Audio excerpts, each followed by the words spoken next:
Merci de suivre les programmes d'Africa 7. Accueillez avec nous l'invité de la rédaction. Son nom, M. Ali Ngouille Ndiaye. Il est ministre de l'Énergie et des Mines. Bonjour, M. Ndiaye. Bonjour. Tout d'abord, n'est-ce pas particulièrement difficile d'être ministre de l'Énergie et des Mines lorsque le président est géologue de formation et qu'il a lui-même été conseiller dans ce domaine auprès du président et ministre des Mines? Tout à fait. C'est vrai que ça vient ajouter à la pression. Parce que, comme vous le dites, le président de la République a été dans ce bureau, le ministre de l'Énergie, il y a de cela quelques années. Il a été également ministre des Mines, Premier ministre. En plus de cela, il est géologue de formation, donc ingénieur. Tout ceci vient s'ajouter à la pression d'un ministre de l'Énergie. C'est le cas actuellement, mais je pense que malgré cela, nous le prenons avec pas beaucoup de difficultés. Pas beaucoup de difficultés, calme et philosophie. Tout à fait. Parlons à présent de l'un des départements justement que vous gérez, à savoir celui des mines. L'on entend souvent dire que le sous-sol sénégalais est plutôt pauvre. Est-ce une affirmation exacte? Je dirais plutôt le contraire. Le sous-sol sénégalais est relativement riche. Nous avons pratiquement toute forme de minerais. Mais la réalité, c'est que nous ne sentons pas, en tout cas au niveau donc, du gouvernement de l'État sénégalais comme des populations, cette richesse. C'est ce qui nous a amené, dès notre accession au pouvoir, après avoir reçu les instructions de M. le Président de la République, de faire une évaluation de ce que nous tirons de nos minerais. Ceci avait conduit à la mise en place d'un comité qui a évalué l'ensemble des contrats miniers qui étaient déjà en cours. Parce que, comme vous le savez, à la faveur du code minier de 2003, beaucoup d'avantages avaient été donnés aux sociétés minières, donc que ce soit des exonérations fiscales et douanières, qui pour les quelques conventions minières qui étaient déjà en cours ont coûté un manque à gagner de près de 400 milliards à l'État du Sénégal. Après plus de 10 ans, nous avons évalué. Et en contrepartie, y compris les dividendes, l'État n'a reçu qu'environ 10% de ce montant. Et une bonne partie, d'ailleurs, en ce qui concerne les dividendes, provient des ICS, qui est l'une des premières exploitations minières de ce pays. Voilà aujourd'hui ce qui fait d'ailleurs qu'après évaluation, nous sommes en train de revoir comment dirais-je, le code minier pour que le Sénégal tire davantage sur son sol. Alors, nous allons parler également des ICS dans un instant, mais à propos du code minier et des redevances que l'État du Sénégal a perçues, notamment dans certaines sociétés, dont le cas particulier de Teranga Gold, il y a quand même eu des employés qui se sont retrouvés sans activité. Il y a une sorte de cessation des activités. Qu'est-ce qu'il explique exactement? Bon, disons que ça, c'est peut-être quelque chose d'inhérent à l'industrie minière. Vous savez, il y a, quand vous prenez le cas de Teranga ou même d'autres cas, il y a différentes activités qui sont menées. Pendant que la production est en train d'être menée, il y a également la recherche qui continue. Parce que Teranga a bénéficié soit directement, soit avec des joint ventures, de différents permis. Donc c'est tout à fait normal, surtout en cette période de saison de pluie, pour en tout cas les surfaces qui font l'objet de permis de recherche, qu'il puisse y avoir des réductions d'effectifs. La même chose également est valable lorsque ceux qui étaient employés dans le cadre de la recherche ont fini leurs travaux. Je pense qu'il restera l'exploitation. C'est tout à fait normal, mais ce n'est pas dû à l'activité de production en tant que telle qui aurait en tout cas régressé. C'est beaucoup plus d'ailleurs une progression que nous avons obtenue pour Teranga cette année. Reparlons donc à présent des industries chimiques du Sénégal. Est-ce que l'on peut à nouveau imaginer ou rêver que l'on reviendra, si on peut dire, à l'époque dorée, l'âge d'or des ICS au Sénégal? Je pense que c'est possible parce que ils ont pas mal de réserves. Et le marché est là. Je pense qu'à ce niveau, c'est vrai que ces derniers temps, ils ont eu à traverser quelques difficultés dues à des pannes. J'ai même appris d'ailleurs que les réparations ont été faites, ça doit revenir. Les ICS, quand même, encore de beaux jours. devant elle, tout à fait. Et à votre niveau, est-ce qu'il y a des mesures particulières qui sont prises justement pour les aider à reprendre de la voilure, si l'on peut dire? Non, je pense que ça, c'est déjà, il y a déjà des mesures qui sont prises. Vous savez, les ICS a fait l'objet d'un concordat qui est aujourd'hui, en tout cas, suivi et mis en œuvre. Nous notons déjà que cette année, une forte avancée parce que ça fait longtemps que le Sénégal importait son engrais. Et cette année, au moins, ce sont les ICS qui ont produit l'essentiel des engrais qui ont été mis à la disposition des agriculteurs. C'est déjà quelque chose de très appréciable. Est-ce que vous pouvez nous dire quelques mots sur l'exploitation du zircon? Le zircon, disons que pour le moment, on n'a pas encore commencé l'exploitation en tant que telle. Normalement, la production est prévue pour démarrer au début de l'année prochaine. Pour le moment, les travaux, en tout cas pour l'usine, sont en cours. Vous savez, le zircon fait l'objet d'une exploitation par une société qui s'appelle MDL, qui est quand même connue au Sénégal et qui est en train d'exploiter le zircon à Diogo. Ils ont eu une concession minière. Ça a fait l'actualité il y a de cela quelques jours avec les problèmes qu'ils ont rencontrés ou bien qu'ils continuent de rencontrer avec certaines populations qui habitent les environs pour les amener en tout cas à une entente. Mais en dehors de cela, ça se passe correctement. Monsieur Aly Ngouille Ndiaye, vous êtes ministre des Mines et de l'Énergie. Parlons à présent de l'énergie. Vous est-il déjà arrivé de constater l'absence d'électricité, à votre domicile notamment? Oui, tout à fait. Ça m'arrive comme tous les Sénégalais d'avoir par moment des coupures d'électricité chez moi. Quel terme vous utilisez? Je pose la question parce que le terme délestage semble être banni du jargon gouvernemental actuellement. Oui, parce que c'est quelque chose qui n'existe pratiquement plus chez nous, parce qu'en fait, vous savez, j'ai l'habitude de l'expliquer à certains journalistes qui nous interpellent. Nous ne parlons pas nous parlons de délestage quand nous avons une production insuffisante. Il faille rationner un quartier au détriment d'un autre. Vous vous rappelez très bien, lorsqu'il y avait ce fameux planning qui disait que tel quartier ne peut pas avoir l'électricité à telle heure, c'est l'autre. Donc ça, c'est un rationnement. C'est dans ces cas qu'on peut parler de délestage. Aujourd'hui, ce n'est plus le cas. Il peut y arriver que malgré un surplus de production, qu'il ne puisse pas y avoir d'électricité à un endroit précis. Mais quand nous prenons généralement les causes, pour l'essentiel, ça peut être des problèmes qui surviennent dans le réseau. Et vous savez, quand le réseau présente des difficultés et qu'il n'est pas un réseau secouru, naturellement, on est obligé, le temps d'intervenir, d'arrêter la fourniture d'électricité. Alors, mais pour les populations, ça ressemble toujours à s'y méprendre au délestage, vous le comprenez? Non, pour les populations, en fait, les populations ne l'apprécient pas en délestage ou en coupure. Les populations considèrent qu'elles n'ont pas d'électricité. Donc c'est une coupure d'électricité. Mais quand même, c'est bon pour vous, surtout qui véhiculez le message, que vous sachiez faire la différence. Mais pour le client lambda, c'est la même chose. Il n'a pas d'électricité. Le nouveau gouvernement a connu également quelques manifestations pour le retour de l'électricité durant le mois de juillet. C'est mineur, en fait, c'est peut-être pas la même chose parce que je pense que sans vraiment chercher à nous vanter, raisonnablement, tout le monde sait qu'il y a une différence fondamentale entre d'abord ce qu'on a connu en 2010, entre ce qu'on est en train de vivre actuellement même et début 2012. Et nous avons quand même les chiffres. C'est pas que nous faisons disons, nous clamons victoire contre qui que ce soit. Notre objectif, c'est qu'il n'y ait pas de coupure. Parce que quand même, vous savez, quand on a eu la chance d'étudier avec les mêmes standards que tout ce qu'on admire un peu dans ce domaine, quand on a vécu également dans ces milieux, on doit avoir de bons référentiels. Notre référence, ce n'est pas de dire qu'on a mieux fait que l'année passée. Notre référence, c'est qu'on ne veut pas qu'il y ait coupure. Donc vraiment, il faut qu'on soit très clair à ce niveau. On n'aimerait pas qu'il y ait coupure au Sénégal, donc on est en train de tout faire pour l'éviter. Mais c'est bien que les gens comprennent la situation qu'on a trouvée sur place.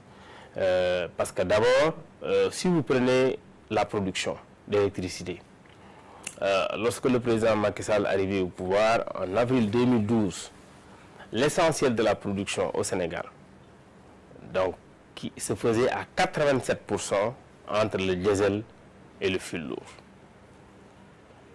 C'est des investissements, c'est des charges très très lourdes pour notre pays.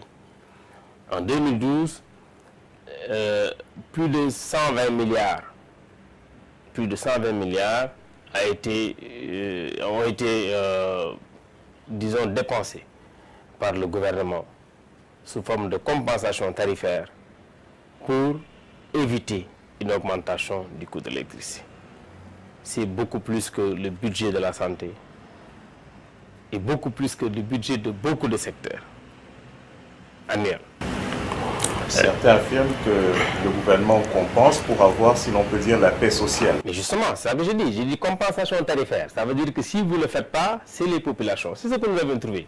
Mais mieux, avant même d'arriver à ces 120, quand on est venu au pouvoir, ce qui était inscrit dans le budget, c'était à peu près la moitié de ce montant. Il a fallu qu'on aille dans la des finances, comment dirais-je, rectificative de fin d'année pour mettre 40 et quelques milliards de plus. Donc 60 milliards étaient trouvés sur place. On a mis 49 milliards, je pense, pour être à 109 milliards, plus les frais de capacité que l'État du Sénégal a pris en charge, c'était environ 120 milliards. Ça, c'est pour 2012. Mais on savait que ce n'était pas tenable.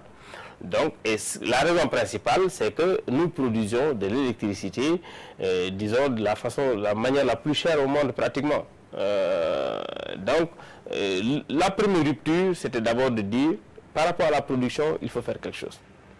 Et c'est pourquoi, pour cet aspect, nous avons déjà fait adopter notre lettre de politique du développement du secteur de l'énergie en octobre 2012, mis en plan d'action, adopté le plan de production suite aux orientations du président de la République de juillet 2012 pour faire un mix énergétique qui permettrait d'abord de ne pas dépendre principalement d'un produit et également de privilégier les productions d'électricité moins chères, ça veut dire le charbon, le gaz naturel, l'hydroélectricité et les énergies renouvelables. Donc voici ce qui a été adopté en mars 2013, donc comme plan de production pour lequel aujourd'hui on pourra peut-être faire le point. Dans le domaine également donc du transport et de la distribution, comme j'ai eu à le dire, si vous prenez Dakar, nous avons un réseau de distribution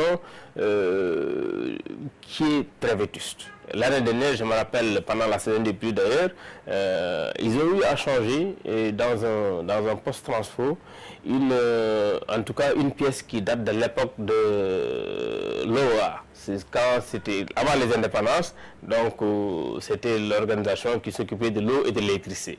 Donc vous voyez déjà une partie du réseau est assez vieux aujourd'hui. Et vous allez dans certains secteurs, ce qui était comme dans le réseau de distribution des câbles de secours sont devenus des câbles de travail. Ça veut dire que quand il y a un problème sur cette partie, vous n'avez pas de choix autre que arrêter la production d'électricité, rechercher la panne, réparer et remettre sur le circuit. Voici ce que nous avons trouvé ici sur place. Il n'y avait pas d'investissement depuis très longtemps sur le réseau. Et également sur le transport, aujourd'hui nous avons également un déficit d'investissement qui, par exemple, si vous prenez le domaine, le secteur des mines, est encore à l'origine des retards d'investissement. Parce que aujourd'hui, au niveau de l'or qui est produit au niveau de Kédougou, il y a une seule société qui produit sa propre électricité.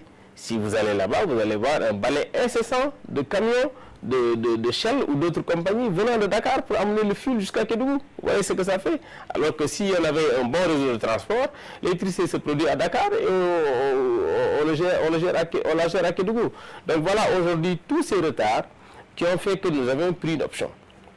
La première option, comme j'ai dit, c'est dans le domaine de la production. Il faut changer le mode de production. Ça, c'est d'abord une option fondamentale, ce que nous avons déjà fait. Mais mieux, nous avons décidé de transférer pratiquement tout ce qui est production au secteur privé. Avant d'arriver, on avait trouvé que le gouvernement devait prendre en charge des dettes supplémentaires pour faire des centrales, mais on a arrêté tout ça. D'abord, on a changé le mode de production et on a demandé à des privés de s'engager. Comme ça, la Sénélec aura pour objet d'acheter l'électricité. Ce qui nous a empêché de prendre plus de 200 à 300 milliards de crédits directement, donc aujourd'hui pris par des privés. Dans le domaine de la distribution, on a déjà mis dans notre budget de 2013 de l'argent. On va encore continuer à le faire pour que progressivement, qu'on puisse faire un réseau en tout cas, qu'on puisse rectifier tout ce qu'on a considéré comme anomalie. Ça va quand même prendre du temps parce que c'est d'abord dans un milieu urbain, il faut refaire et c'est un réseau souterrain. Donc quand un réseau est souterrain, il faut le remplacer. Ça demande en tout cas beaucoup de travaux. Il faut passer par les routes. Il faut des fois même, il se trouve même que des fois certains réseaux sont sous des bâtiments. Donc voilà un peu la complexité de la tâche. Mais nous pensons qu'à terme, quand nous aurons fini tout ça, la situation va beaucoup s'améliorer. Alors vous dites, M. Ndiaye, qu'il faut du temps. Pour avoir une idée, parce que les populations aiment bien pouvoir visualiser, c'est quel horizon? C'est 2015, c'est 2017? Je considère déjà que pour l'aspect production, nous avons gagné le pari de la production. Parce que ce que nous avons déjà signé ou paraphé comme contrat de production dépasse notre capacité actuelle. Ça veut dire qu'en 2016, avant les élections de 2017, le Sénégal doublera déjà sa production d'électricité, sans prendre un seul crédit bancaire. Aujourd'hui, nous attendons en 2015 125 MW de Sendou, nous attendons en 2016 300 MW de Archon, ce qui fait 425 MW. Nous attendons au moins, je dis au moins 80 MW de la Mauritanie en 2015, 2014-2015, parce qu'une partie de c'est 2014 parce que c'est avec du fuel, mais 2015 avec du gaz minimum, parce que les Mauritaniens veulent qu'on prenne plus, ce qui est actuellement en étude. Ça fait déjà au moins 500 MW, rien que sur la base de ces trois centrales, compte tenu également des négociations que nous sommes en train de faire sur le gaz. Déjà en 2016, nous aurons plus que la production actuelle. Et en 2018, déjà, nous attendons également 250 MW de KEPCO. Pratiquement d'ici fin 2018, nous serons à plus de 800 MW. Mais puisque déjà, comme j'ai dit, nous voulons relever le pari que l'électricité ne soit pas un enjeu électoral, c'est pourquoi nous nous limitons dans un premier temps en 2017. Vous avez dit avant les élections de 2017, justement, des voix se sont élevées pour affirmer qu'il y a là une question purement politique. Par exemple, ces mêmes voix affirmait que le fameux plan TACAL a été mis à bas uniquement pour des raisons politiques. Est-ce exact? Non, je pense qu'on a été objectif. Je vous ai dit tout à l'heure, je donne juste un volet du plan TACAL. Vous savez, quand nous sommes arrivés et qu'on nous a confié ce département, nous avons d'abord eu une démarche, disons, scientifique, pas politique. D'abord, c'est d'évaluer le plan TACAL. Et on l'a fait évaluer par les acteurs. À l'arrivée, la conclusion, c'était que tout le monde est d'accord que le plan TACAL n'était pas tenable. Et tout le monde est d'accord également que les orientations qui étaient données au plan TACAL n'étaient pas, en tout cas pour nous, les meilleures. J'ai dit tout à l'heure que d'abord, ça a occasionné des subventions importantes, ce qu'on ne pouvait pas faire, continuer à faire. D'ailleurs, on s'était déjà engagé avant même de définir le plan de production pour dire qu'en 2013, nous allons passer d'une subvention de 120 milliards à une subvention de 80 milliards. Avec un gros défi, sans augmenter le prix de l'électricité. Déjà. Mais mieux, sur le plan TACAL prévoyait 3 centrales de 70 MW que la Sénélec devait faire avec certainement l'endettement du Sénégal. Au HFO, nous avons mis un terme à ce projet. Déjà. Donc, si vous enlevez 200 MW, parce que c'était ça les principales puissances, en tout cas, que l'État devait faire, dans ce mix énergétique, vous voyez complètement que nous, à la limite, nous, ce que nous voulons, c'est qu'en 2017, nous aurons peu de centrales au HFO et pratiquement plus de centrales au diesel oil. Donc, déjà, dans le plan de production, c'est vraiment différent. Nous ne sommes pas limités à ça. Donc, en ayant fait cette évaluation, nous avons pris le pari d'aller vers ce que j'ai dit tout à l'heure, un bon mix énergétique qui en 2017, normalement si on y ajoute la transformation des centrales existantes de Sénélec, d'avoir au moins 35% de gaz, environ 25% de charbon, pratiquement 0% de diesel oil, 10% à peu près d'énergie de 20% à peu près d'énergie renouvelable, environ 23%. Voilà notre mix énergétique que nous voulons faire. C'est totalement différent de ce qui était projeté, les chiffres sont là. Alors, M. Ndiaye, parlons de ces centrales à charbon, justement. Est-ce qu'elles ne posent pas un problème du point de vue de l'environnement? Elle peut en poser, mais de toute façon, d'abord, il n'est pas question de faire sans l'impact environnemental, qui est aujourd'hui une obligation pour toutes les centrales, y compris pour les centrales au charbon. L'autre problème évoqué par certaines personnes par rapport aux centrales à charbon, c'est que à ce moment-là, le Sénégal deviendrait dépendant des deux plus gros producteurs de charbon, que sont la Chine et l'Afrique du Sud, qui eux-mêmes ont des gros besoins en charbon. Oui, mais vous savez, aujourd'hui, dans tous les cas de figure, sauf si nous faisons une production d'énergie renouvelable, nous dépendrons forcément de quelqu'un. Aujourd'hui, que ça, qu'on produise au gaz naturel liquéfié, qu'on produise au charbon, qu'on produise également au diesel oil, puisque nous n'en produisons pas, naturellement, nous allons dépendre forcément d'un producteur. Mais ce qu'il faut aujourd'hui éviter, d'ailleurs, c'est cette forte dépendance. C'est d'où le mix énergétique. C'est-à-dire que nous avons un mix énergétique qui nous éviterait de dépendre tout simplement d'un pays ou de deux pays. On aura de la production au gaz, on aura de la production au charbon, on aura de la production aux énergies renouvelables. Ce qu'on n'a pas encore eu. Aujourd'hui, nous avons 0% pratiquement d'énergie renouvelable, à part peut-être le produit de l'électricité que nous avons, mais nous voulons aujourd'hui un objectif de 20% en 2017. Parlons justement des énergies renouvelables. Concrètement, comment cela va se passer? Parce que ailleurs en Europe notamment, il y a des incitations fiscales pour que les populations puissent massivement en fait, se doter de ces énergies. Est-ce que de telles mesures sont prévues au Sénégal? Si, nous avons des incitations fiscales, bien que les populations, et en tout cas les usagers pensent qu'il faut encore faire davantage. Je suis d'avis également qu'il faut comprendre. Il faut quand même pratiquement 3 millions de francs à peu près pour installer l'énergie. Non, je pense que c'est peut-être que les gens ne comprennent pas, mais il est possible de le faire à moins. Moi, j'ai eu à faire des installations d'énergie renouvelable chez moi et je n'ai pas dépensé peut-être 3 millions. Mais si, à terme, oui, si on veut prendre toute sa maison, effectivement, à l'énergie renouvelable, il est possible de dépenser ce montant si on a une grande maison. Mais l'avantage déjà des énergies renouvelables, surtout quand je prends l'exemple du solaire, c'est que c'est modulable. Ça veut dire que vous pouvez dans un premier temps prendre les installations en fonction de vos capacités d'investissement et d'autres peuvent également s'y greffer au fur et à mesure que vos capacités le permettent ou bien que vous gagnez dans vos factures d'électricité. Moi je l'ai fait et d'autres sont en train de le faire. Ce qui est souvent constant déjà, c'est que effectivement les investissements sont lourds pour les énergies renouvelables.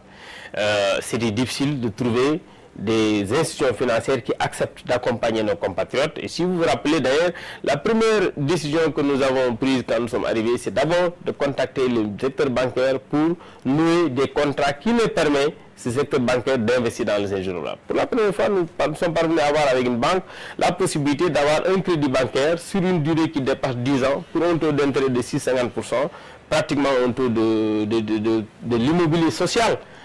Pour investir dans ces kits solaires. Et également, en dehors donc de ces installations individuelles, nous avons agréé plus de 70 projets d'énergie renouvelable et normalement, avant la fin du mois de septembre, la Sénélec devait choisir les promoteurs privés qui également s'investissent pour nous faire de petites centrales interconnectées ou non sur le réseau interconnecté ou pas de Sénélec pour soulager notamment au niveau de la production dans certains endroits du pays. Est-ce que l'on peut également envisager qu'un jour le Sénégal puisse carrément faire baisser par exemple les taxes, notamment sur les panneaux solaires pour faire chuter les prix? C'est possible. C'est possible pour faire la promotion de ça. Déjà pour le moment, il y a quand même moins de taxes que sur les autres produits, mais il est encore possible de le faire. Vous savez, nous sommes venus dans un contexte très difficile et ce n'est pas tout le temps facile de parler de baisse des taxes, mais je pense que c'est quelque chose d'envisageable. C'est envisageable. Parlons à présent de l'acquisition du fioul par la Sénélec. Quels sont les changements qui ont été entrepris à ce niveau? Bon, disons que nous n'avons pas encore entrepris de changement. Ce qui se passe, l'ancien régime avait mis en place le FSE, le fonds de soutien, donc à l'énergie par lequel transite la subvention de l'État. C'est toujours ce schéma qui est maintenu.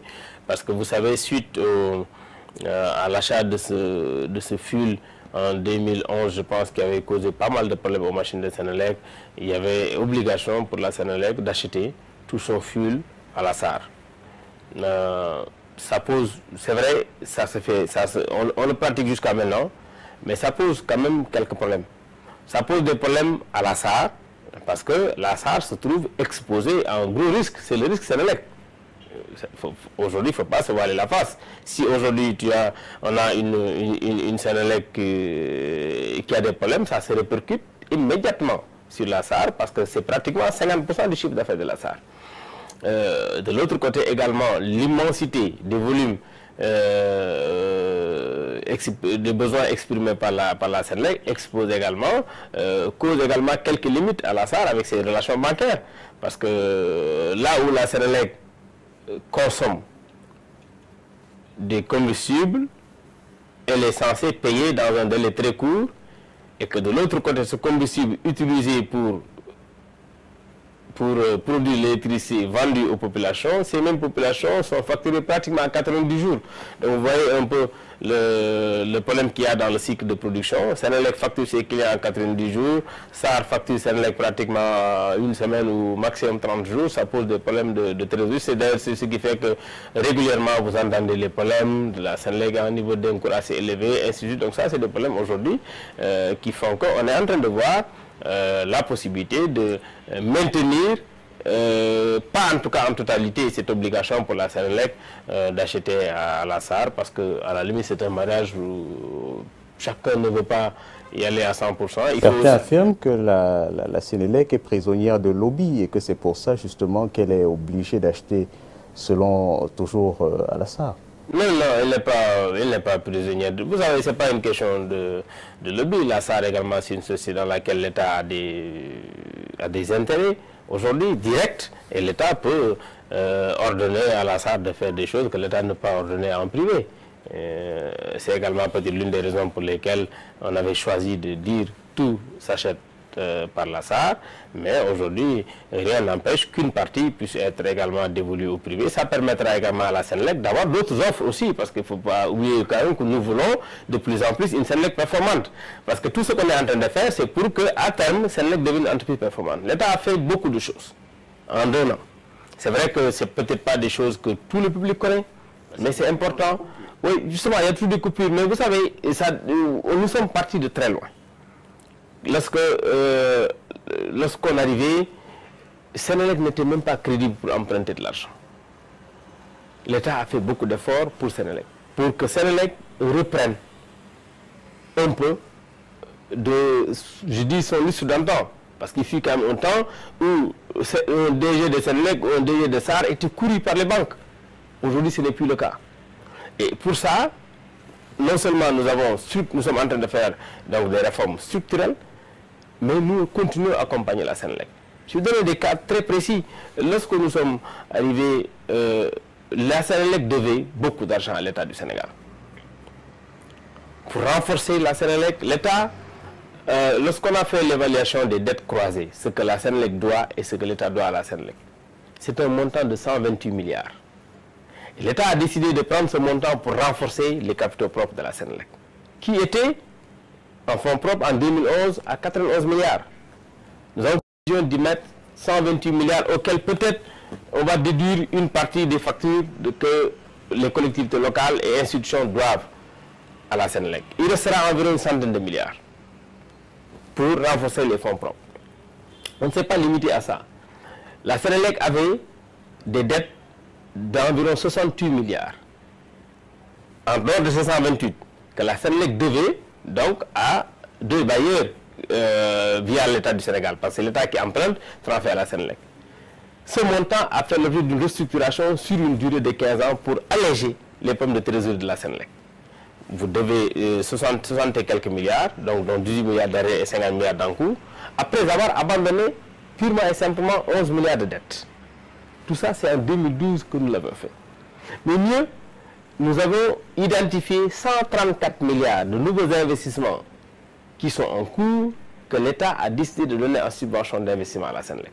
Si vous faites la somme, ça va renforcer les fonds propres de la Senelec pour que la Senelec quitte presque 91 milliards pour être pas loin de 400 milliards. Dans un bilan, c'est quand même quelque chose qui permet à la Senelec aujourd'hui de pouvoir aller dans le milieu bancaire. C'est important. Si on y ajoute maintenant le fait qu'on soulage la Senelec de tous ces crédits inutiles et que c'est des privés qui les prennent directement, ça va quand même beaucoup améliorer. C'est la raison pour laquelle on a pris la décision on s'est engagé d'ailleurs pour dire que malgré le fait que l'État diminue, je dis, la compensation tarifaire pour passer de 120 à 80 milliards. Rappelez-vous l'année dernière, il y a eu beaucoup de bruit. On a dit on va augmenter le prix de l'électricité. On avait chargé la Senelec de faire des efforts. Et je peux vous dire qu'au premier semestre de 2013, comparé au premier semestre de 2012, la Senelec a déjà fait 27 milliards d'économies. C'est quand même pas négligeable. Donc plus de 20 milliards sur l'aspect combustible et près de 6 milliards et quelques sur les frais de capacité de location. C'est quand même, ça montre tout simplement que si on a la volonté, on peut y arriver. Et je pense que si la tendance continue, ça peut être autour de 40 à 50 milliards pour normalement l'année. Et dans ce cas, la Sénélec atteindrait ses objectifs. Effectivement, on se retrouverait à 80 milliards de subventions sans pour autant augmenter les prix comme on avait pris comme engagement. Est-ce qu'il y a également des actions qui sont entreprises pour restructurer la Sénélec en elle-même? Parce que certains voient en cette société une espèce de mammouth où l'immobilisme prime. Est-ce que vous, ministre de l'Énergie, vous avez... Mais les actions qui ont été prises par l'État vont dans ce sens. Parce que nous savons, on ne peut pas restructurer la Sénélec déjà si... La restructuration, c'est quoi? C'est d'abord faire de sorte que Sénélec ait un bon bilan. C'est d'abord de faire de sorte que Sénélec, tout ce qui est charges inutiles et autres disparaissent de Sénélec. C'est d'abord de faire de sorte que Sénélec puisse être une entreprise bénéficiaire. Avec toutes ces actions que nous sommes en train de mener, nous avons fait un modèle financier et que normalement la Sénélec devait retrouver le bénéfice en 2015. Voire même une réduction du prix de l'électricité après 2017, donc en début 2018. Lorsqu'on parle de toutes les initiatives qui sont menées, que ce soit l'éclairage solaire qui a été initié à Dakar ou que ce soit le transport de l'énergie dans les régions, il y a souvent un problème qui est le vol des câbles. Est-ce qu'il y a des actions qui sont également entreprises par rapport à cela? Bon, l'un des aspects du vol des câbles, c'est également la coupure d'électricité. Quand il y a l'électricité, personne ne vole un câble. C'est parce que des fois, il y a des réseaux qui ont été faits.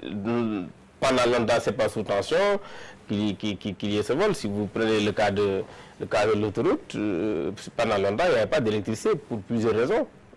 Donc, c'est plus facile de voler les câbles. Mais s'il y a déjà la tension permanente, les gens ne vont pas voler les câbles. Ça, c'est déjà un aspect.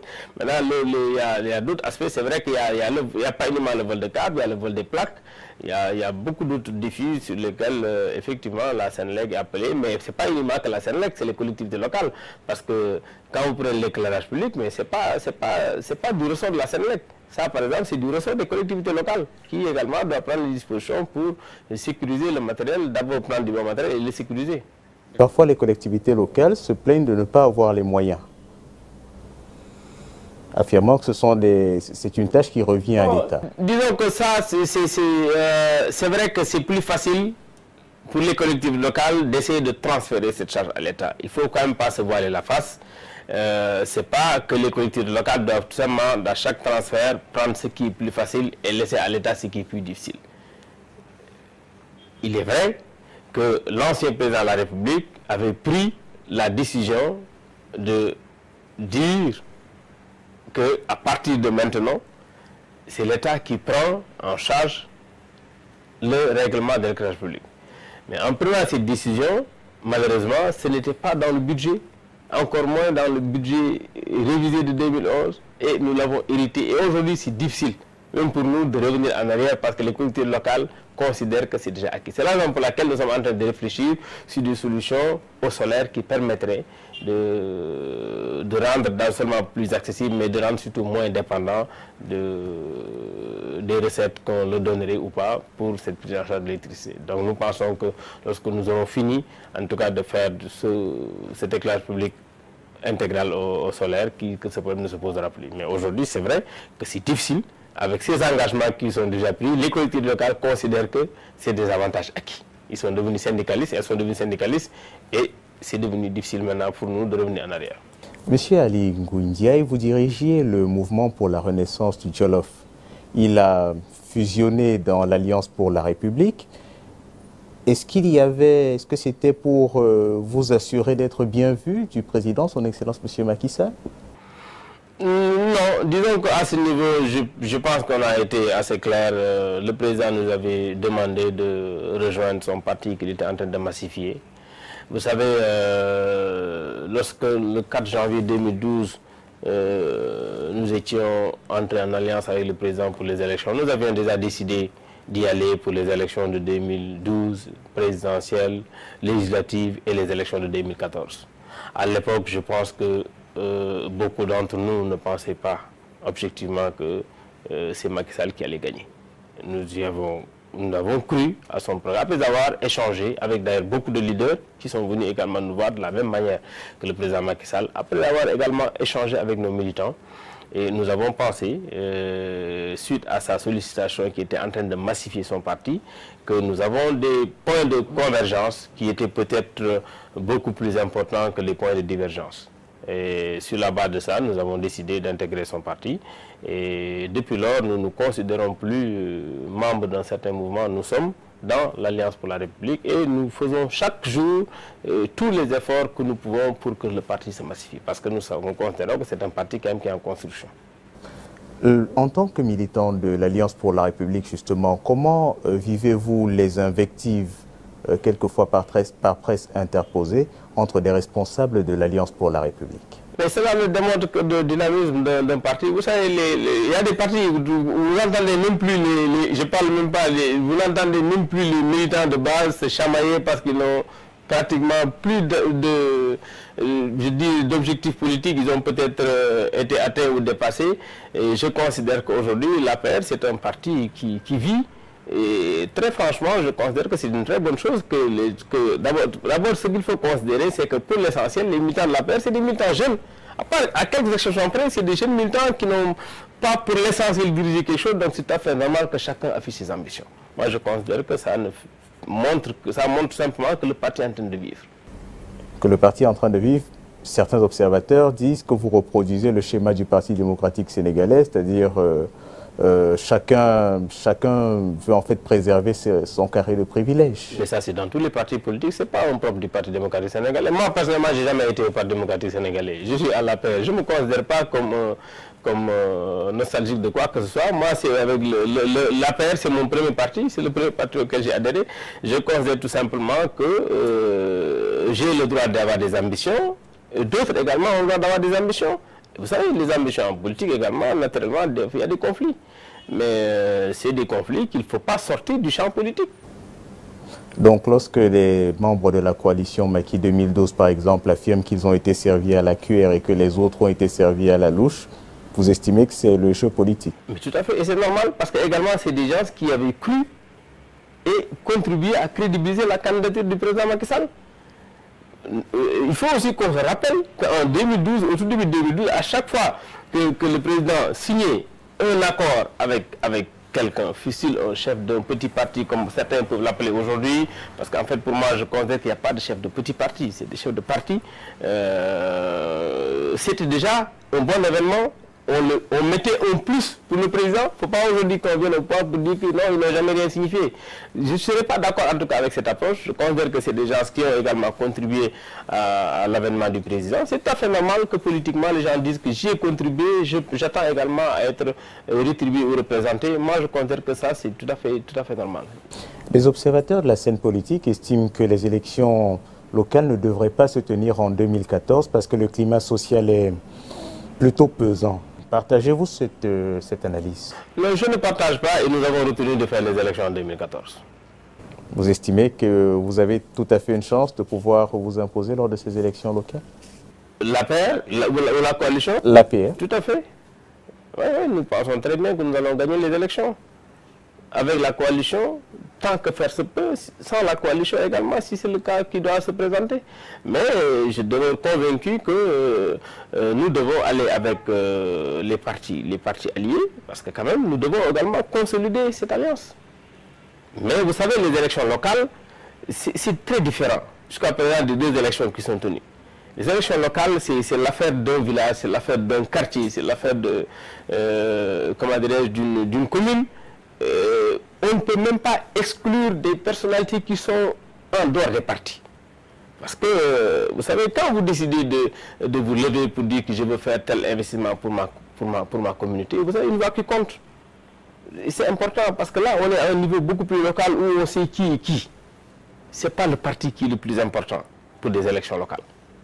C'est ce que vous pouvez apporter pour votre collectivité, qui est aujourd'hui beaucoup plus réduite, qui est important. Et qui fait que les populations peuvent vous choisir. Si vous regardez l'historique les élections locales de 2009, mais il y a dans certains endroits, c'est des coalitions que personne ne connaît. Vous avez André Defar tel quartier, vous avez Defar tel truc qui a gagné. Mais parce que c'est des personnalités des fois de la société civile qui n'étaient même pas dans le jeu politique qui ont pu gagner. Vous regardez le cas de Gorée, regardez le cas de Rufisque.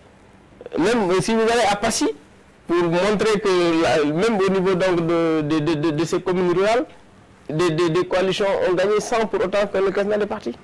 Donc pour vous, lorsque ces élections locales auront lieu, il faudra que l'APR y aille avec tous ses alliés. C'est le choix du parti. Le parti souhaiterait que là, parce que quand même on n'a pas dit on va dans une coalition pour aller aux législatives, ne pas aller au local.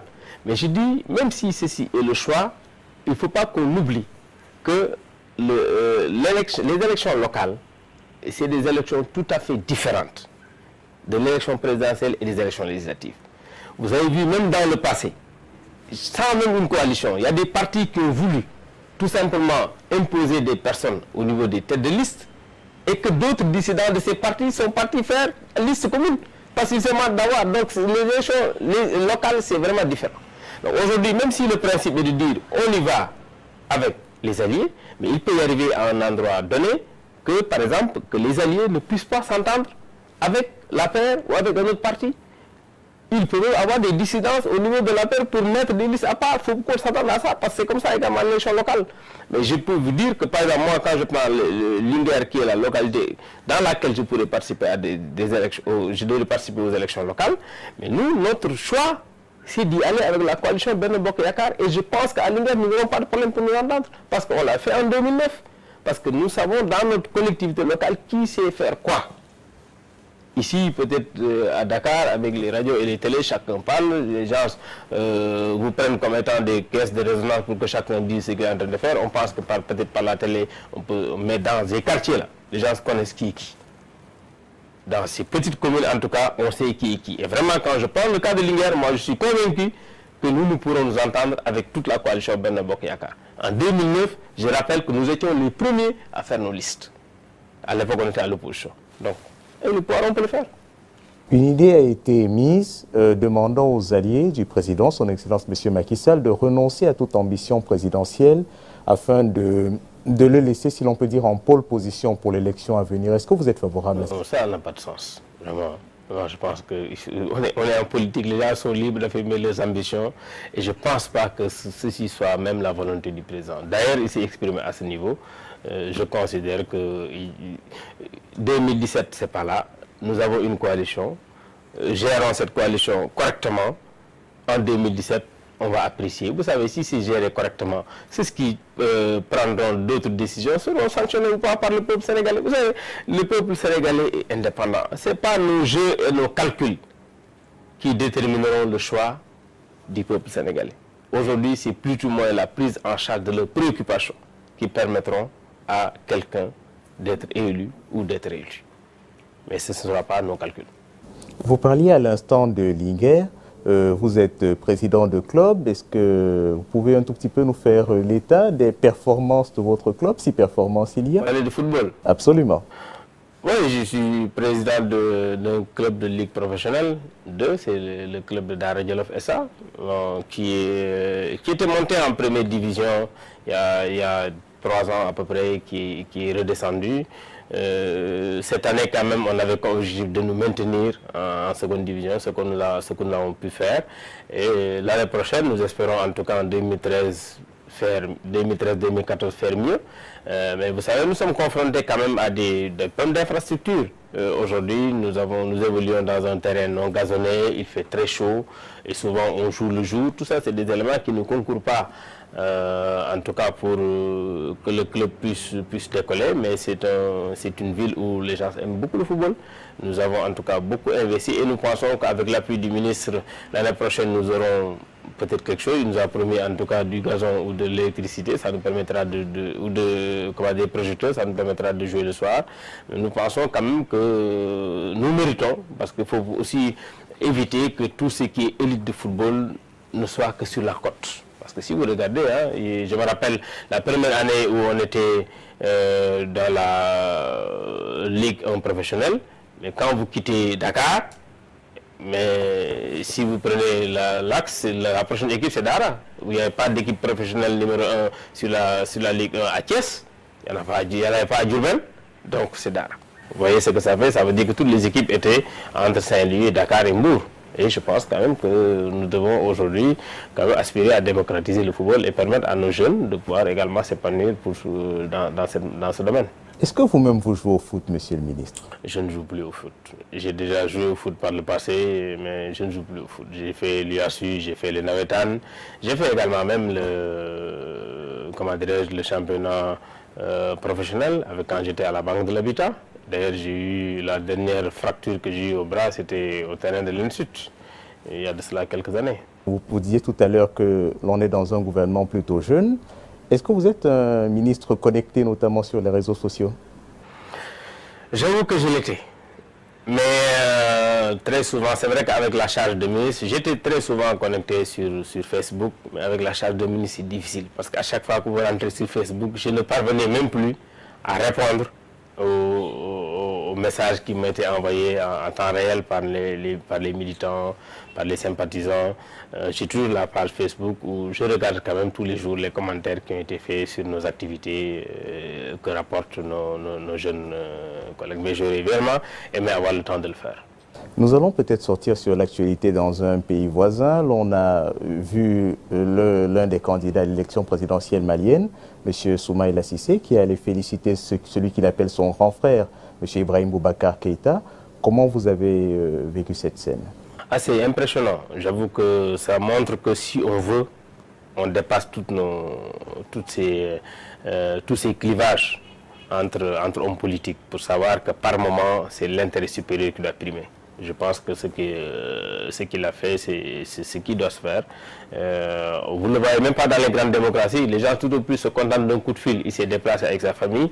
Les images sont vraiment très belles. Et ça rassure également le Mali que s'ils veulent, ils peuvent se prendre en charge. Je pense que ça a été des moments extrêmement importants. C'est avec beaucoup d'émotion qu'on a vu en tout cas cette visite. D'ailleurs, le président Ibeka en a parlé pour dire que c'est avec beaucoup d'émotion qu'il l'a accueilli chez lui. C'était vraiment une scène extraordinaire. Pour sortir définitivement de cet entretien, est-ce qu'il y a un aspect de votre département ministériel, celui de l'énergie et des mines, un aspect de la vie de votre nouveau parti, l'Alliance pour la République, ou de la vie nationale qui vous semble important mais que nous n'avons pas évoqué? Je pense que nous avons évoqué l'essentiel, en tout cas pour tous ces secteurs. Nous avons eu la chance d'être consultés par le président de la République au lendemain de son élection. Ce n'était pas une obligation pour lui. Il nous a donné cette charge que beaucoup ont considérée très très lourde. Je la considère comme les autres charges parce que je considère qu'une charge ministérielle n'est jamais, en tout cas, une charge légère. Quelle que soit l'appellation du département. Cela nécessite beaucoup d'efforts, beaucoup d'investissements humains. J'avoue que ça fait 14 mois ou peut-être 15 pour lesquels nous n'avons pas de congé. Nous dormons pratiquement peu de temps. Parce que tout simplement les préoccupations des populations, surtout dans ce domaine, sont immenses et nous tentons d'y répondre. Les villes ont besoin d'électricité, les campagnes ont besoin d'électricité. Nous avons également tous besoin d'électricité moins chère. Tout ça, c'est des défis qu'il faut relever et nous pensons en tout cas qu'en 15 mois, nous avons apporté notre mieux pour je ne dirais pas solutionner tout de suite, mais en tout cas apporter les réponses adéquates. Et nous pensons que d'ici 2016-2017, tout sera encore beaucoup plus lisible et que le président devait normalement remplir pour un second mandat, nous sommes se basant sur l'électricité. Merci à vous, M. Ali Ngouille Ndiaye, d'avoir accepté notre invitation. Merci. Je rappelle que l'invité de la rédaction sur Africa 7 était M. Ali Ngouille Ndiaye. Il est ministre de l'Énergie et des Mines. Merci à vous de nous avoir suivis. Merci à toutes les équipes techniques qui nous ont permis de vous présenter cette émission. Retrouvons-nous bientôt avec un autre invité sur votre chaîne Africa 7.